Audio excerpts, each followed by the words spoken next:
Welcome back to the Fox 4 Weather Center. Depending upon your location here across Southwest Florida, I know here at the Fox 4 studios in Cape Coral, we are dealing with some extremely heavy rainfall and a lot of lightning and thunder. And same story as we head up through western Charlotte County. Meanwhile, Collier, we're starting to dry things out following those storms that we dealt with earlier on. Now those are offshore, and that will be the progression of these storms for the rest of this evening, making their way generally from the east toward the west, and gradually they will be moving into the Gulf of Mexico. Speaking of the west, let's take a live look right now, crossing over the Pine Island Sound. As we look westward, we just saw a boat take off there from the Tarpon Lodge, and I suspect it's not exactly the best of conditions, especially with that much lightning in the vicinity. So just remember, if you are outside, you can hear that thunder. That does mean you are close enough to be struck by lightning. Please play it safe. Now, this storm is actually showing signs of weakening, but still producing a tremendous amount of lightning as well as heavy rainfall.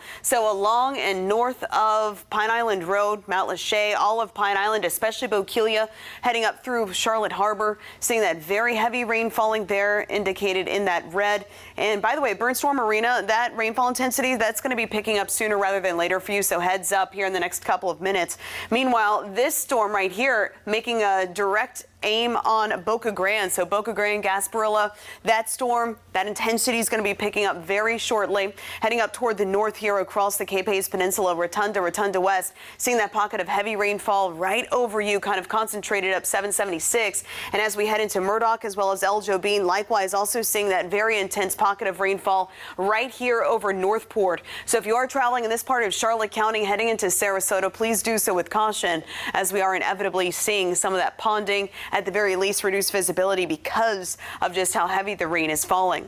And across Glades County now, as we look from Moorhaven, which is now seeing improvements, but just to the west of Moorhaven, right along 78, heading down toward LaBelle. LaBelle heads up, all of that moving your direction. So you want to make sure to head inside at this point. Heavy rainfall, lightning moving your way. Turning on our high resolution mapping here, pretty good initialization of where those storms are currently, and by the time we hit 8 o'clock, things will be much quieter on radar.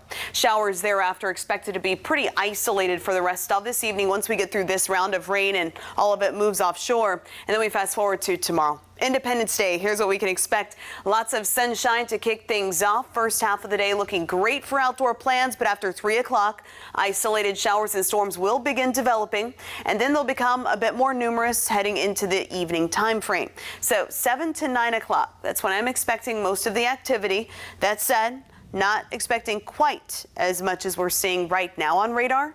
Nonetheless, all it takes is one cell to impact your personal plans. So just make sure you have that rain gear close heading into tomorrow evening. As of now, though, it looks like most of those storms should be wrapping up by around 9 o'clock. Heading into your Friday morning, partly cloudy skies are expected. And again, those scattered downpours will be picking up, especially farther inland late in the day for your Friday afternoon and evening. Day planner for tomorrow, sunshine, 80 degrees to kick things off, scattered storms for the afternoon and also now continuing into the evening. So if you are heading outside, maybe to take in some beautiful fireworks, just make sure you have those ponchos ready just in case. Afternoon and evening storms are expected as we wrap up the weekend, head into the weekend. As for those temperatures in the low to mid 90s, feeling more like the triple digits.